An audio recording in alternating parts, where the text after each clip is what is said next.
America દર વર્ષે લાખો વિદેશીઓને પોતાની સિટીઝનશિપ આપે છે, જેમાં હજારો ભારતીયો પણ સામેલ હોય છે. એક તરફ અમેરિકાને ઇમિગ્રન્ટ્સનો દેશ કહેવામાં આવે છે, તો બીજી તરફ ભારતીયોમાં પણ વિદેશમાં વસી જવાનો મોહ કોઈનાથી છૂપો નથી. તેવામાં અમેરિકાએ 2022-23ના વર્ષમાં કેટલા વિદેશીઓને પોતાના સિટીઝન બનાવ્યા અને તેમાં કેટલા ભારતીયો છે તેનો એક રસપ્રદ આંકડો હાલ સામે આવ્યો છે. અમેરિકન સરકારના રિપોર્ટ અનુસાર 2023માં કુલ 8.70 લાખ વિદેશીઓને સિટીઝનશિપ આપવામાં આવી હતી, પરંતુ આ આંકડો 2022ની સરખામણીએ 12% જેટલો નીચો રહ્યો હતો. 2022માં 9.7 લાખ વિદેશીઓને અમેરિકન સિટીઝનશિપ અપાઈ હતી, જ્યારે 2023નો આંકડો 8.70 લાખ જેટલો રહ્યો હતો. અમેરિકાની સિટીઝનશિપ મેળવનારા લોકોમાં સૌથી વધુ મેક્સિકન્સ છે.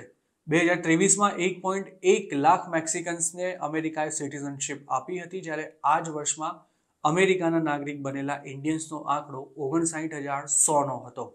મતલબ કે અમેરિકાના સિટીઝન બનનારા વિદેશીઓમાં મેક્સિકન પછી ભારતીયો બીજા નંબરે આવે છે. મેક્સિકો અમેરિકાને અડીને આવેલો દેશ છે અને દર વર્ષે લાખો મેક્સિકન્સ અમેરિકામાં બોર્ડર ક્રોસ કરીને લીગલી કે પછી ઇલીગલી પ્રવેશે છે.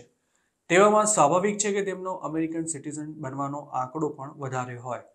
જોકે અમેરિકાથી હજારો કિલોમીટર દૂર આવેલા આપણા દેશમાં પણ લાખો લોકો આ જ રીતે દર વર્ષે અમેરિકામાં ઘૂસે છે અને તેમાંના કેટલાય લોકો વર્ષો બાદ સિટીઝન બનવામાં સફળ પણ થઈ જાય છે. મેક્સિકો અને ઇન્ડિયા પછી અમેરિકાના સિટીઝન બનનારામાં ત્રીજો નંબર ફિલિપાઇન્સના લોકોનો આવે છે. 2023માં અમેરિકાએ 44,800 ફિલિપિનોઝને સિટીઝનશિપ આપી હતી અને આ સિવાય ડોમિનિક રિપબ્લિકન અને ક્યુબાના લોકો પણ અમેરિકાના સિટીઝન બનેલા ટોપ 5 વિદેશીઓમાં સામેલ છે. US citizenship and immigration services નાગરિકત્વ આપવાનું કામ કરે છે, જેનો 2023નો રિપોર્ટ તાજેતરમાં રિલીઝ કરવામાં આવ્યો છે.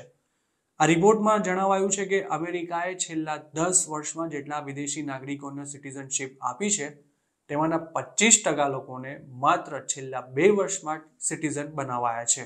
2022માં અમેરિકાએ જે 9.69 લાખ લોકોને સિટીઝનશિપ આપી હતી, તેમાં 1.30 લાખ મેક્સિકન્સ અને 65,960 ઇન્ડિયન્સનો સમાવેશ થતો હતો, જ્યારે 53,413ના આંકડા સાથે ફિલિપિનોઝ ત્રીજા નંબરે હતા.